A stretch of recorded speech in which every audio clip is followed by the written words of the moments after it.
सभी को जय यीशु की। आप लोग सब कैसे हैं और आप लोगों की पढ़ाई कैसे चल रही है?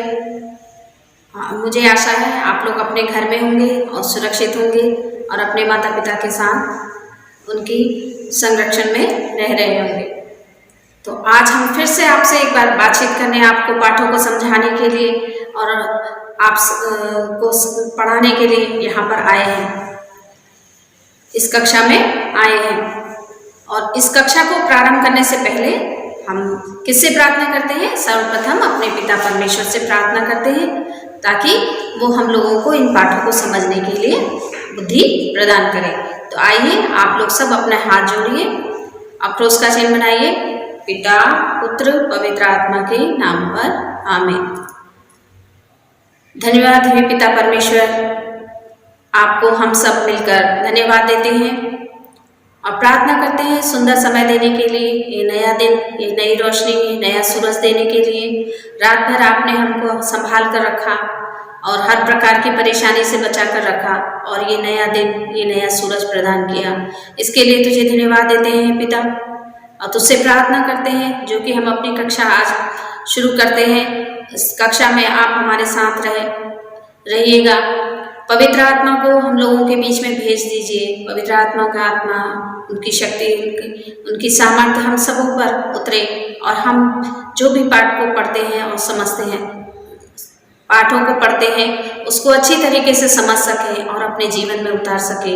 ये पिता परमेश्वर, जो भी आशीषें आपने हमें प्रदान की है उसके लिए भी आपको धन्यवाद देते हैं और प्रार्थना करते हैं इस पूरे समय में जिस हम कक्षा चलाते हैं, ये पिता हमारे साथ रहे और हमारी रक्षा कर। इन पाठों को समझने में हमारी बुद्धि को खोल दे, हमें सामर्थ्य प्रदान कर ताकि हम लोग इनको अच्छी तरीके याद कर सके और अपने जीवन में उतारने वाले हो सके और तेरा नाम लेने वाला हो सके, तेरे दिखाए हुए मार्गों पर चल सके। जिन लोगों ने इस क्रिस्ती को धर्म को फैलाने में, इसको आगे बढ़ाने में, यीशु की शिक्षा को बढ़ाने में कार्य किए हैं, उन सब की आत्माओं को भी तेरे सम्मुख रखते हैं। उनकी आत्माओं को शांति प्रदान कर, उनके जीवन से हम लोग सब प्रेरित हो सके, प्रेरणा ग्रहण कर सके और अपने जीवन में उसको उतार सके।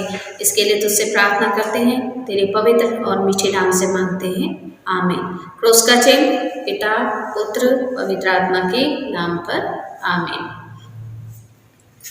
तो आज हम लोगों का जैसे 9वां अध्याय है, उत्तर भारत में कलीसिया।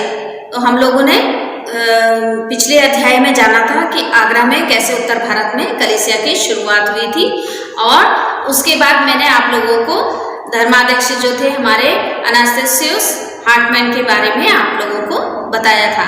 इन्होंने तो आगरा में यानी कि मध्य भारत में क्रिस्ती धर्म की शुरुआत की थी और क्रिस्ती धर्म के लिए इन्होंने पूरी जीवन अपने को अर्पित किया था। आज हम लोग हिंदी पूर्वी क्षेत्र के प्रेरित जो हैं, कौन है? हमारे फादर कॉन्स्टेंटिनोस हैं, उनके बारे में जानेंगे। उसके बाद ये इन्होंने हिंदी पूर्वी क्षेत्र में कार्य किया था। उसके पश्चात पश्चिमी क्षेत्र के जो हैं प्रेरित हैं जिन्होंने कार्य किया था वो थे फादर चार्ल्स OFM कैम्प, इनके बारे में जानेंगे। और वर्तमान समय में भारत में जो कलीसिया है वो हिंदी क्षेत्र भाषी क्षेत्र में जो कार्य करती है और किस तरीके से करती है, इसके बारे में आज मैं आप लोगों को बताऊंगी। तो आज हम लोग अपने पाठ का प्रारंभ करते हैं हिंदी पूर्वी क्षेत्र के प्रेरित जो थे फादर कॉन्स्टेंटिनोस के बारे में, जिनका कार्यकाल कब से है? 1856 से 1893 तक है। उन्होंने ये कार्य किए थे जब मध्य भारत में क्रिस्ती धर्म फैल रहा था। तो उसी समय एक महान मिशनरी हुए थे जो कहाँ से आए थे? उत्तरी पूर्वी क्षेत्र से आए थे। और कहाँ के थे ये? बेल्जियम से आए थे। और इन्होंने कौन से क्षेत्र में ज्यादा कार्य किया? झारखंड और छोटा नागपुर आदि क्षेत्रों में कार्य किया। और इनके जो छत्तीसगढ़ और झारखंड जो क्षेत्र है, नए राज्य हैं जो आज वर्तमान में नए राज्यों के रूप में इनका अस्तित्व हम लोग देखते हैं, इन राज्यों में इन्होंने कार्य किया था।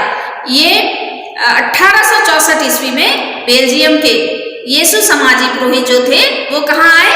कोलकाता में आए, वर्तमान कोलकाता में आए। इनको वहाँ आमंत्रित किया गया था। तो इन्होंने बहुत, जब इनके कार्य की शुरुआत हुई थी तो क्या थी, बहुत धीमी शुरुआत थी और एक तरीके से इनके अंदर हिचक थी, या कहना का तात्पर्य है कि बहुत धीमी गति से ये कार्य प्रारंभ हुआ। लेकिन जब 1878 में मोनसिन्योर पॉल गोल्स जो थे, कलकत्ता के रूप में धर्माध्यक्ष थे, वो आए और उन्होंने फादर सिल्वियन ग्रेसियन यीशु समाजी के सुपीरियर के रूप में अपने कार्य को आगे बढ़ाया। तो क्या हुआ, ये जो मिशन कार्य बहुत धीमे था वो तेजी से गति पकड़ने लगा, यानी कि वो तेजी से आगे बढ़ने लगा। तो उन्हीं में से एक फादर थे, फादर कॉन्स्टेंस लीवेंस, जो क्या थे, उनकी पहचान कैसे रूप में आए, प्रतिभाशाली और उत्साही पुरोहित के रूप में आए, जो कहाँ थे, उस समय सेंट जेवियर कॉलेज बड़ा बाजार पल्ली में कार्यरत थे। और ये वहाँ से इनकी मिशन की शुरुआत हुई। 19 मार्च 1884 को फादर लेवेंस ने अपने निर्धारित मिशन की शुरुआत की थी। तो आज हम लोग फादर लेवेंस के बारे में जानेंगे कि वो किस तरीके से उनके कार्यों को आगे बढ़ाया गया।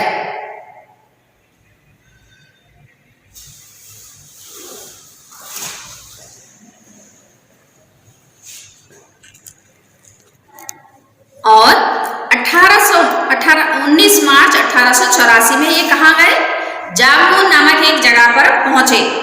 और इनका सबसे पहले मिशन कार्य क्या था, यानी कि क्रिश्चियन सुसमाचार के प्रचार करने से पहले इन्होंने क्या किया, स्थानीय भाषा जो भी वहाँ कार्य था, क्योंकि हिंदी भाषी क्षेत्र था, तो इन्होंने हिंदी, मुडारी और उरांव भाषा को सीखने के लिए प्रयास किया। जो कि ये भाषा सीखने का उद्देश्य यह था कि स्थानीय लोग, जो वहाँ लोकल जो लोग रहते थे, उनकी भाषा में वो उनसे वार्तालाप कर सके। और फिर उन्होंने ये उनकी भाषा सीखने का उद्देश्य था, और उनका लक्ष्य क्या था कि प्रभु यीशु के जो भी सुसमाचार है उसको क्या करें, छोटा नागपुर के पद दलितों और पीड़ितों तक उनको पहुंचाना था। यानी कि जो लोग पीड़ित थे, गरीब थे, उन लोगों तक ये सुसमाचार को उनको पहुंचाना था। और उनका एक दोस्त था, मित्र, जमींदार था, उसने उनको चुनौती दी, यदि कि तुम गरीबों के लिए कुछ कार्य करना चाहते हो और उनकी रक्षा करना चाहते हो, मुंडा लोगों की रक्षा करना चाहते हो, तो और विशेषकर कौन थे, जो भूमि कर देते थे और बेकार मजदूरी। उस समय वहां पर क्या था, जमींदार लोग जो थे अपने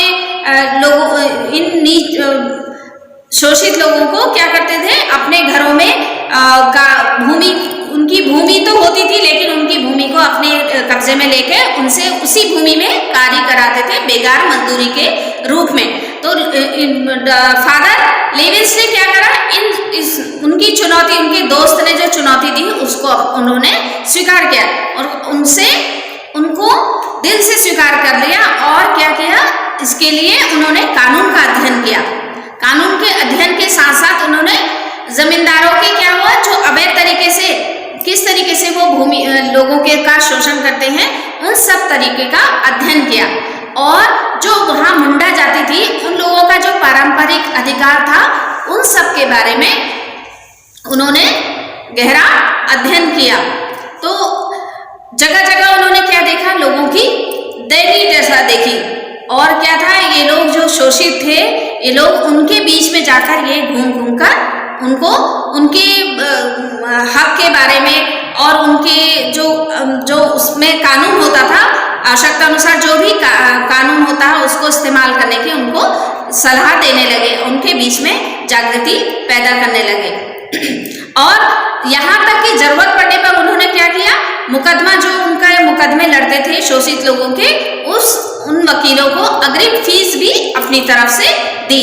तो फिर इसके साथ साथ फादर लेवेंस जो थे, वहां पर एक नहीं, दो नहीं, हजारों जो आदिवासी थे और उन लोगों जो सूदखोरों के जाल में फंसे हुए थे और शोषक थे, जमींदार लोग जो उनका शोषण करते थे, उनको आजाद कराने में वो पूर्णता से जुट गए। और इससे क्या हुआ, गरीब लोग जो हुए लोग थे जो उनकी सेवा जो भी वो सेवा करते थे कार्य से लाभान्वित हुए और धीरे धीरे उनके निस्वार्थ प्रेम की वो प्रशंसा करने लगे। और इसका परिणाम क्या हुआ, उन्होंने प्रभु यीशु को, वो धीरे धीरे प्रभु यीशु को स्वीकार करने लगे, जो फादर लीवेंस उनके प्रेरणा स्रोत बन गए।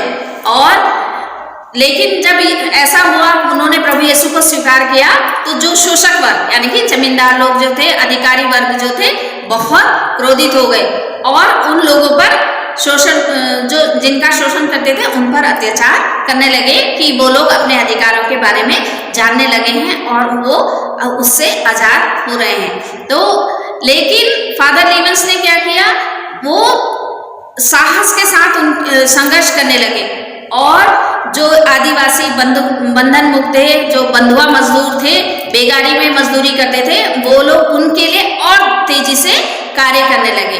और फादर लीवेंस जो हैं आज भी छोटा नागपुर इलाके के इष्ट माने जाते हैं, यानी कि इष्ट एक शब्द यानी कि देवता, उनको वो लोग आज भी मानते हैं। लेकिन क्या हुआ, जब जैसे जैसे ये मिशन कार्य बढ़ता गया और मिशनरियों पर लोग दोष लगाने लगे कि ये क्रांतिकारियों को भड़का रहे हैं, यानी कि जो लोग अपने अधिकार के लिए लड़ रहे थे उनको वो लोग भड़का रहे हैं। लेकिन जब ये इसकी जांच हुई, अधिकारी लोग इसकी जांच हुई, तो उसमें क्या हुआ कि उन पर जो भी आसानी से गलत आरोप लगा सकते थे ये लोग लगाने लगे। लेकिन दिसंबर 1889 में क्या हुआ, उन पर और भी ज्यादा गंभीर आरोपण करने लगे।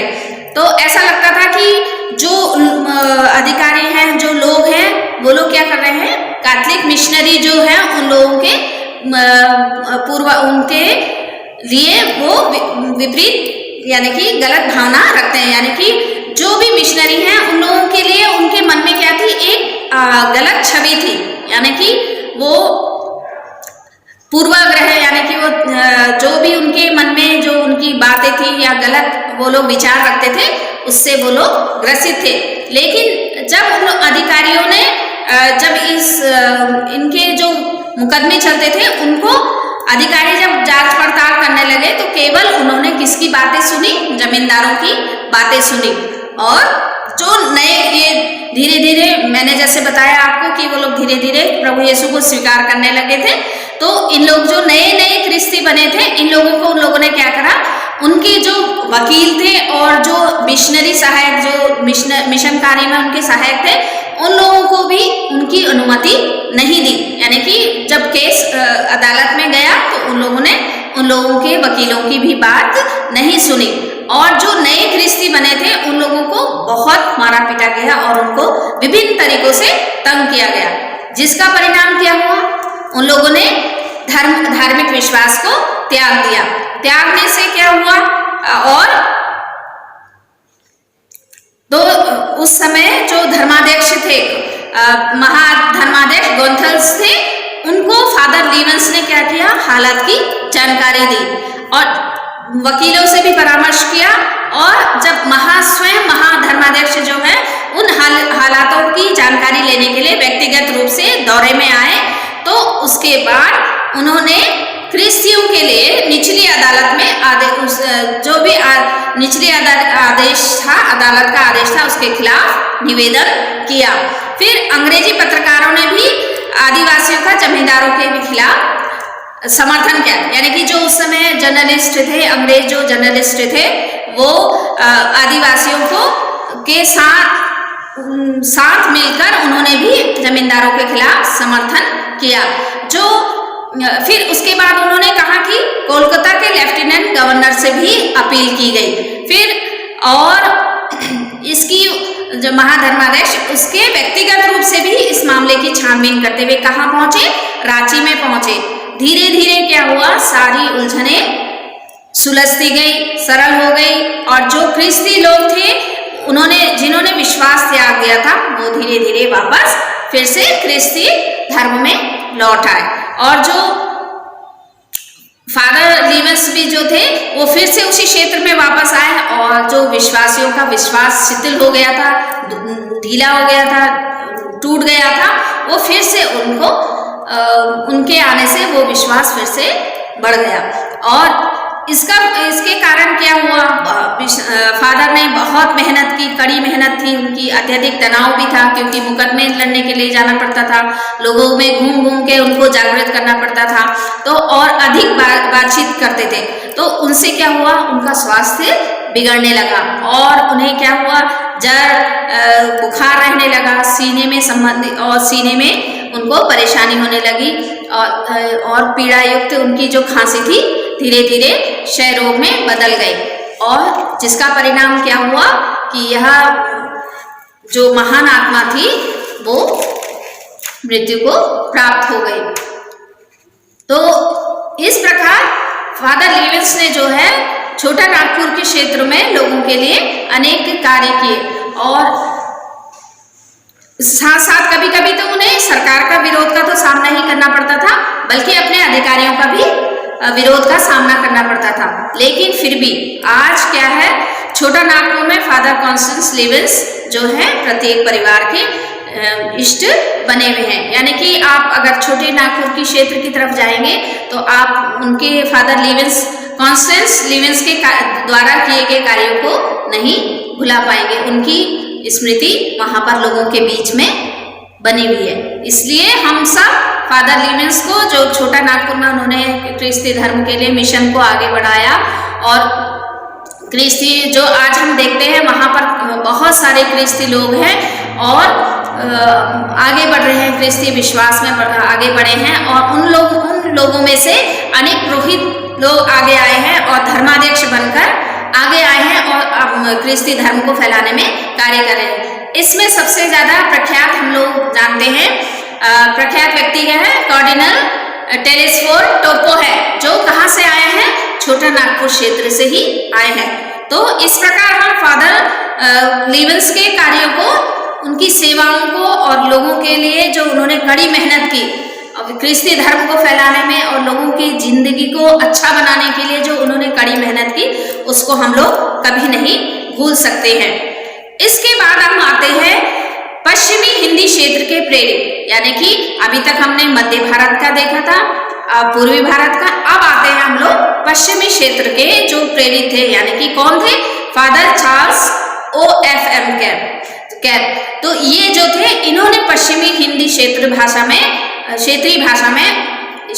क्षेत्रों में ख्रिस्ती धर्म को फैलाने के लिए कार्य किया था। फादर चार्ल्स का जन्म जो था सन 1870 ईस्वी में कहाँ हुआ था, फ्रांस में हुआ था, और ये कहाँ शामिल हुए थे फादर बनने के लिए, फ्रांसिस्कन की कैपुचिन शाखा में शामिल हुए थे, और ये युवा भी थे और बहुत उत्साही थे। तो इनके उत्साह और इनके कार्यों को देखते हुए क्या किया, बड़े अधिकारियों ने, वरिष्ठ अधिकारियों ने इनके पुरोहिताई के अभिषेक से पहले ही इनको कहाँ भेज दिया, हिंदुस्तान में भेज दिया। और ये इनका अभिषेक, पुरोहिताभिषेक कहाँ हुआ, 18 नवंबर 1894 में उनका आगरा में पुरोहिताभिषेक संपन्न हुआ। तो इसके बाद इन्होंने अजमेर और आसपास के क्षेत्रों में कार्य किया। कार्य करने के पश्चात उनके वरिष्ठ अधिकारियों ने उनको कहाँ भेज दिया, मध्य भारत के माहू क्षेत्र के आसपास कार्य करने के लिए भेजा। और धीरे धीरे उन्होंने क्या किया, एक प्रोटेस्टेंट अधिकारी जो थे उनकी सलाह पर उन्होंने मध्य प्रदेश के थांडला क्षेत्र को अपना गतिविधि का क्षेत्र चुना, यानी कि वहां से वो कार्य करने लगे। और उनके साथ जो थे एक ब्रदर मेनार्ड थे, जो वहां पर, जैसे मध्य प्रदेश में हम जानते हैं भील आदिवासी जनजाति बहुत पाई जाती है, तो ये फादर उनकी सहायता से उन्होंने क्या किया, भील वासियों की भाषा को सीखा, यानी कि बहुत कठिन भाषा थी, उसके लिए उन्होंने सीखने के लिए संघर्ष भी किया।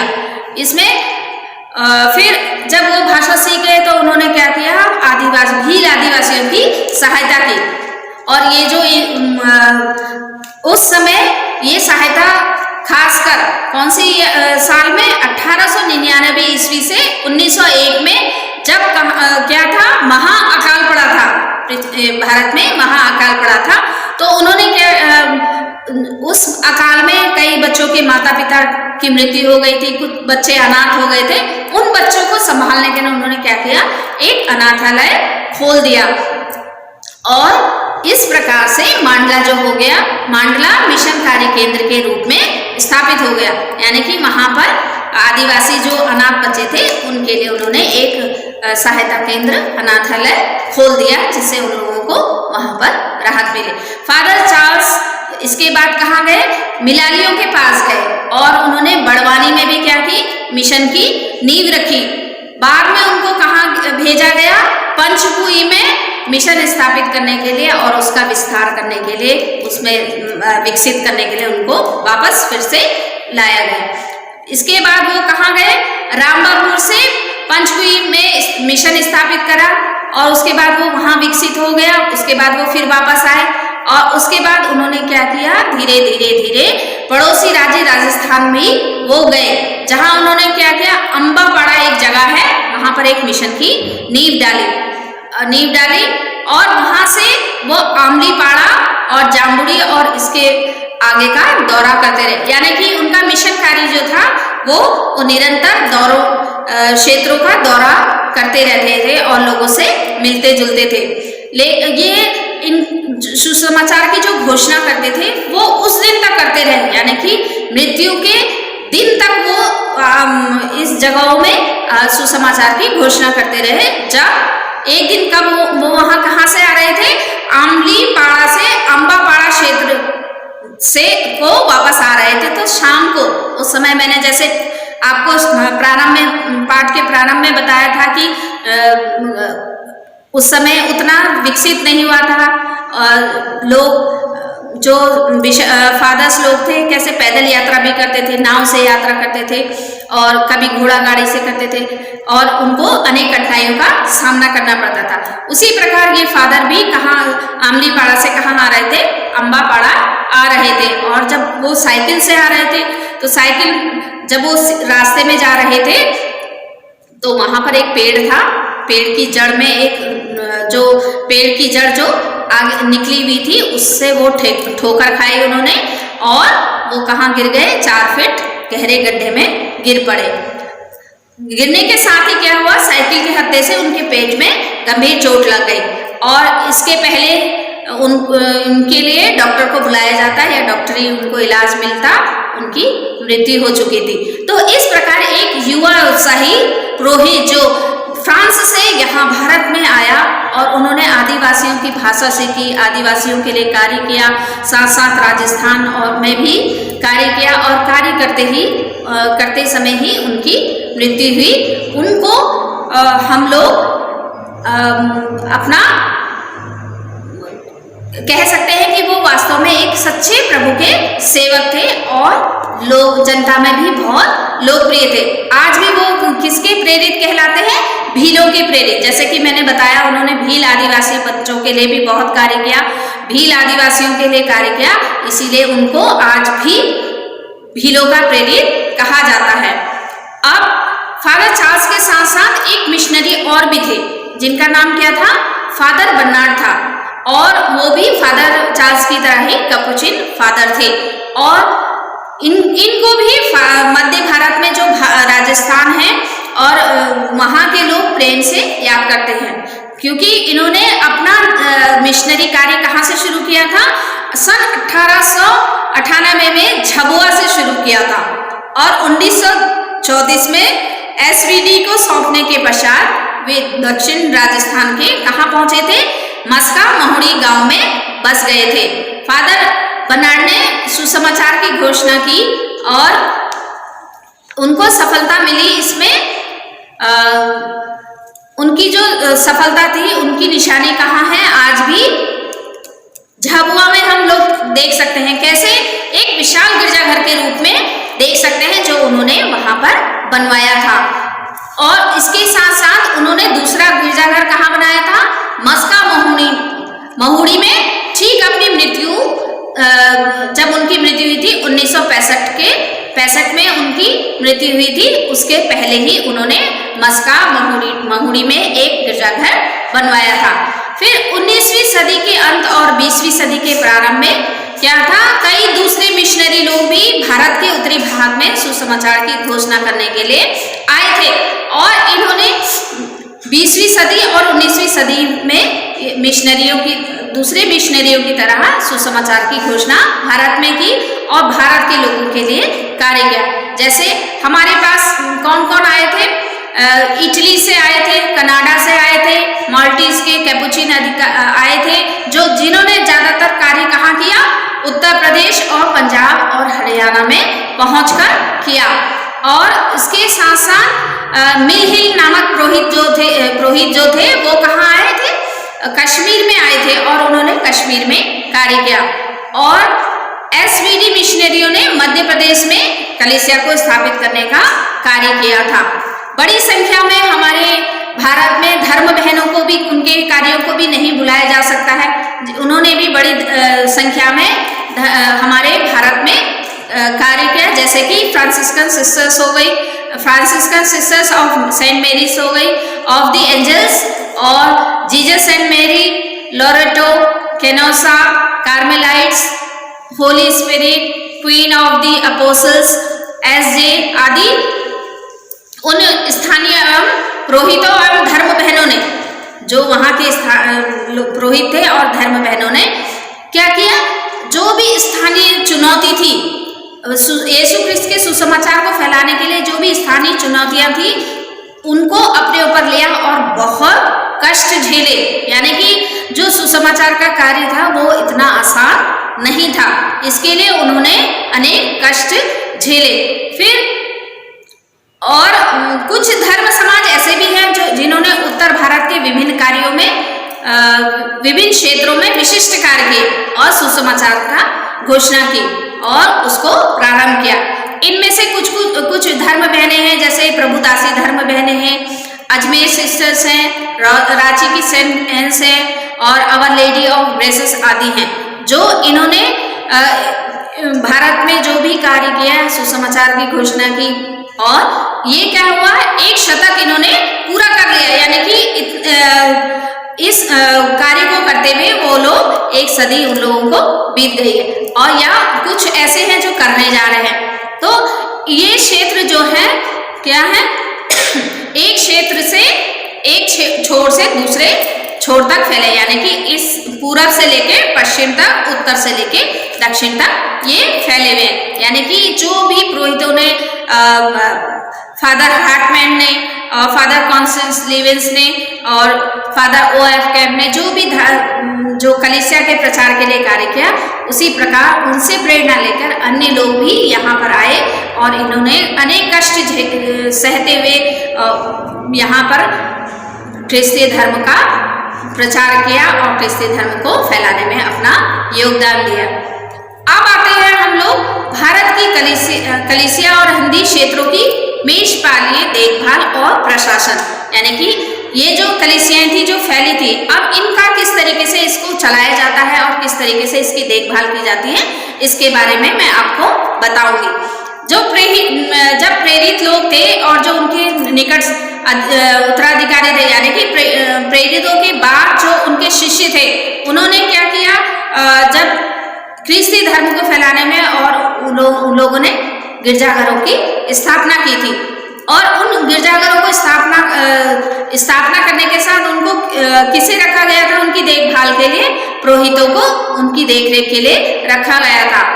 और उसी का अनुसरण कर सार्वजनिक कलीसिया जो है हमेशा स्थानीय कलीसियाओं को और धर्माध्यक्षों को, महाधर्माध्यक्षों की देखरेख में रखा जाता है। यानी कि जो भी कलीसिया होती है उसको स्थानीय कलीसिया, यानी कि लोकल जो भी कलीसिया है उसमें कौन करता है देखरेख, धर्माध्यक्ष करते हैं और महाधर्माध्यक्ष उनकी देखरेख करते हैं।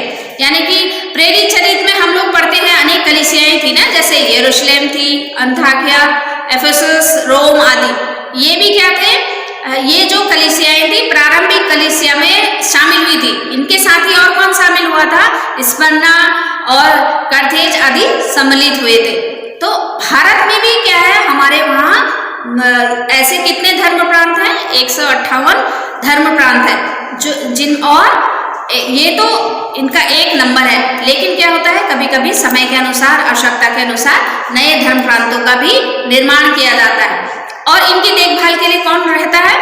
धर्म प्रांत और महाधर्म प्रांत को कौन देखभाल करते हैं?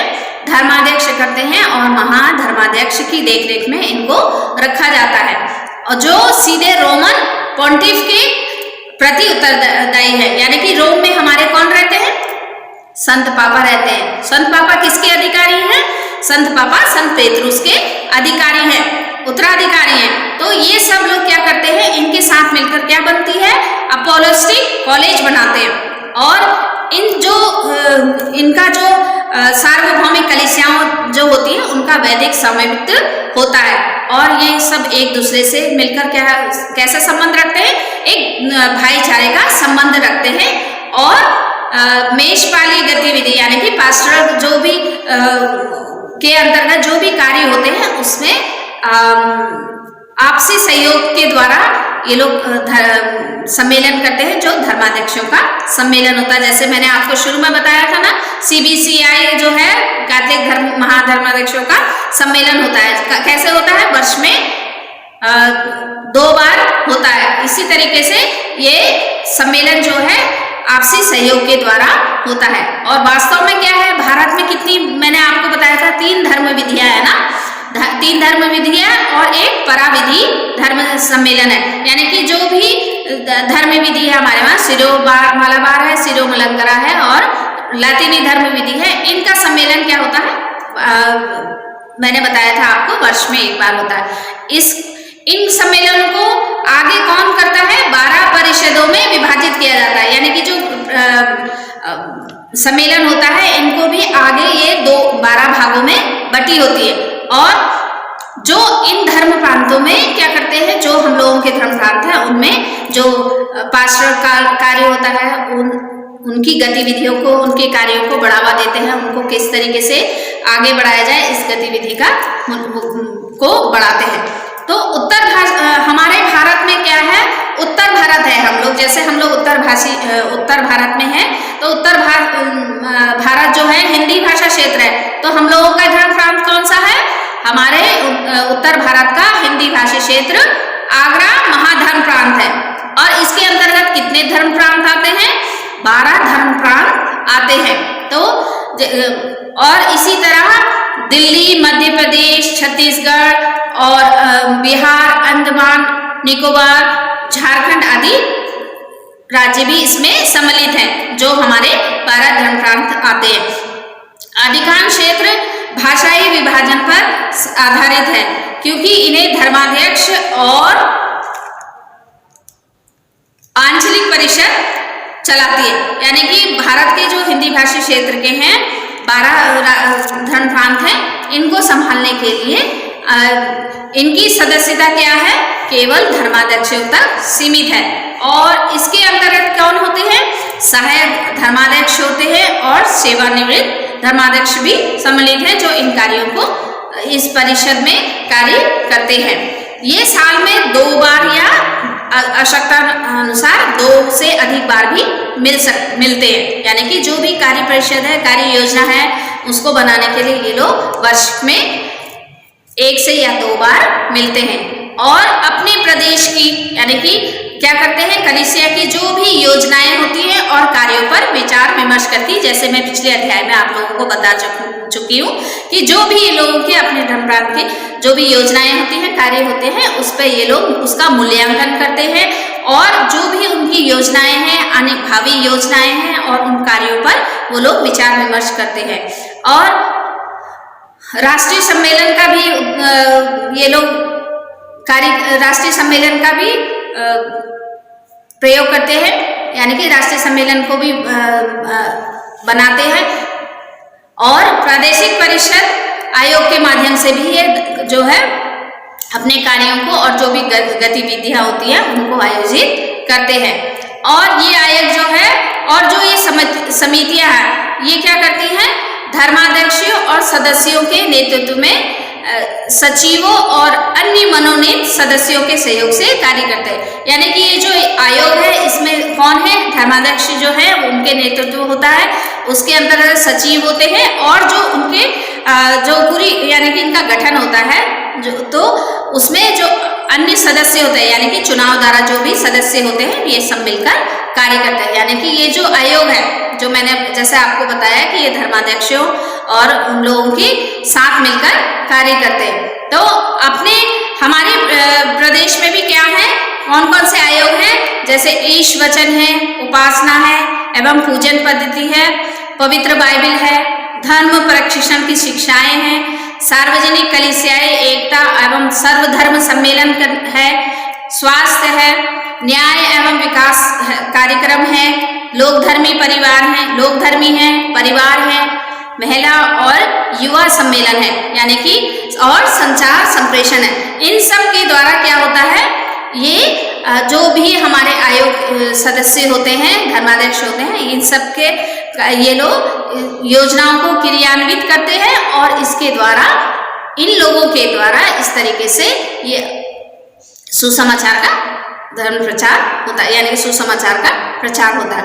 और ये आयोग जो होते हैं स्थानीय धर्माध्यक्षों के मेषपाली सेवा कार्य में मदद देते हैं। यानी कि ये जो आयोग है ये जो लोकल धर्माध्यक्ष है और धर्म प्रांत में धर्माध्यक्ष हैं और जो पास्टरल काउंसिल होता है ये सब क्या करते हैं, जो सेवा कार्य होते हैं उसमें उसको करने में मदद करते हैं। तो आज था ये हम लोगों का अध्याय कि आज हम लोगों ने इस अध्याय में जाना हमारे फादर कॉन्स्टेंस लीवेंस के बारे में, किस तरीके से उन्होंने सुसमाचार प्रचार किया और किस तरीके से कार्य किया और वो किस तरीके से मृत्यु को प्राप्त हुए। उसके बाद हम लोगों ने पश्चिमी हिंदी क्षेत्र के फादर चार्ल्स के बारे में जाना कि उन लोगों ने किस तरीके से यहाँ भारत में आकर भारत के लोगों के लिए कार्य किया और लोगों की सेवा करते ही उनके प्राण वो मृत्यु को प्राप्त हुए। उसके बाद हमारे भारत की कलीसिया के बारे में जाना कि भारत की कलीसिया क्या है और किस तरीके से ये कार्य करती है और किस तरीके से ये क्रियान्वित अपने योजनाओं को और विकास कार्यों को क्रियान्वित करते हैं। तो मुझे आशा है कि आप लोगों को ये अध्याय समझ में आया होगा और मैंने ज़्यादा से ज़्यादा कोशिश की है कि आप लोग सरल तरीके से आप लोगों को इन अध्यायों में समझा सकूं और इन लोगों को फादर्स लोगों का जो हमारे भारत में ख्रिस्ती सुसमाचार के प्रचारक थे इन लोगों के बारे में आप लोगों को बता सकूं। और मुझे आशा है आप लोगों को ये समझ में आए होंगे और आप लोग इसका फिर से एक बार पुनः अध्ययन करिएगा और जानिएगा कि किस तरीके से इन लोगों ने ये हमारे क्या है प्रेरणा स्रोत है, इनके जीवन से हम लोग प्रेरणा ले सकते हैं। और वर्तमान समय में भी उन लोगों ने जिस समय ख्रिस्ती धर्म का प्रचार किया बहुत कठिन परिस्थितियां थी, लेकिन फिर भी वो अपने इरादे के पक्के थे और उन्होंने कष्ट झेलते हुए अनेकों कष्ट झेलते हुए भी ख्रिस्ती धर्म का प्रचार किया और भारत के लोगों के लिए, भारत की कलीसिया के लिए कार्य किया, पीड़ितों के लिए, शोषित वर्ग के लिए कार्य किया। तो आज के समय में हम वर्तमान में देखते हैं हम लोगों के पास अनेक सुविधाएं हैं और आसानी से हम लोग एक क्षेत्र से दूसरे क्षेत्र में जा सकते हैं और अब हम लोगों का भी कर्तव्य बनता है कि उनके दिखाए हुए मार्गों पर, उनके दिखाए हुए कार्यों को आगे बढ़ाने में हम लोग सहयोग करें। सहयोग कैसे करते हैं? स्थानीय अपनी कलीसिया में, अपने पल्ली में, अपने धर्म प्रांत में हम लोग भी ख्रिस्ती धर्म को बढ़ाने के लिए सहयोग कर सकते हैं और आगे यीशु के दिखाए हुए मार्ग पर हम लोग चल सकते हैं। ये सब फादर्स हम लोगों के लिए एक प्रेरणा स्रोत है और हम लोगों के लिए एक ख्रिस्ती धर्म मिशन को आगे बढ़ाने वाले चिन्ह हैं। तो मैं आशा करती हूँ आप लोगों को ये अध्याय समझ में आया होगा। तो आज फिर इसके बाद है हम लोगों के, आज हमारा अध्याय यहीं समाप्त हो रहा है और हम लोगों के जो अभ्यास कार्य है इसमें प्रश्नावली है। पहला, संक्षिप्त टिप्पणी लिखिए, आगरा में मिशन की शुरुआत कैसे हुई। दूसरा, छोटा नागपुर के प्रेरित जो थे फादर लीवेंस, उनके विषय में आप क्या जानते हैं। तीसरा, फादर चार्ल्स OFM के बारे में आपको क्या जानते हैं और उनकी संक्षिप्त उनकी जीवन के बारे में बताइए। फिर दूसरा प्रश्न है, धर्माचार्य डॉक्टर अनास्टेसियुस हार्टमैन के जीवन से आपको क्या प्रेरणा मिलती है। तीसरा प्रश्न है, भारत में कलीसिया किस प्रकार आयोजित की गई है। ये सब प्रश्न आप अगर इस पाठ का अच्छे से अध्ययन करेंगे तो आप लोगों को इन सब प्रश्नों के उत्तर मिल जाएंगे। फिर आप लोग आपस में सामूहिक विचार द्वारा आप लोग ये कर सकते हैं कि आपके धर्म प्रांत की स्थापना कब हुई और उसके प्रथम धर्माध्यक्ष कौन थे और उन्होंने क्या सेवा कार्य किए थे। इस पर आप लोग आपस में मिलकर, समूह में आपस में मिलकर विचार विमर्श कर सकते हैं और जानकारी प्राप्त कर सकते हैं। फिर ज्ञानवर्धन के लिए आपका है आपकी पल्ली की स्थापना तथा उससे संबंधित पुरोहितों, धर्म बंधुओं, धर्म बहनों तथा धर्म प्रचारकों के बारे में अपने धर्म प्रशिक्षु से जानकारी प्राप्त कीजिए। तो इसमें आप लोग जो आज जिस पल्ली में आप वर्तमान में आप रहते हैं, तो आप लोग अपनी पल्ली की इतिहास में, आपका पल्ली का इतिहास जो है उसमें अपने जो पुरोहित हैं वहाँ पर उन लोगों से भी जानकारी ले सकते हैं। और जैसे वहाँ पर कितने पुरोहित थे, कब ये पल्ली की स्थापना हुई और पल्ली की स्थापना के समय कितने ख्रिस्ती परिवार थे, कितने पुरोहित वहाँ पर आए अपनी सेवा देने के लिए, कितने ब्रदर्स थे, कितनी धर्म मैंने यानी सिस्टर्स लोग हैं और कितने धर्म प्रचारक हैं जो वहाँ कार्यरत हैं, यानी कि जो कार्य कर रहे हैं। ये सब आप लोग अपनी पाठ्य पुस्तिका में लिख के रखिएगा। मैं आपको अपनी पल्ली के सबकी पल्ली के विषय में तो नहीं बता सकूंगी, इसीलिए आप लोग अपनी पल्ली में आपकी जो अपनी पल्ली है उसके बारे में जानकारी स्थानीय पुरोहित से ले सकते हैं जो वर्तमान में वहां पर नियुक्त है। और या तो आप लोग धर्म प्रांत की जो वेबसाइट है उससे भी इसकी जानकारी ले सकते हैं। तो आज हमारा अध्याय यहीं समाप्त होता है। अगले सप्ताह फिर ईश्वर हम लोगों के साथ रहे, हम लोगों को सुरक्षित रहे। हम लोग अगले अध्याय में फिर से आपसे मिलेंगे, मैं आपसे मिलूंगी और आपको नए अध्याय के बारे में बताऊंगी। तो मैं आपसे आज विदा लेती हूँ। प्रभु यीशु की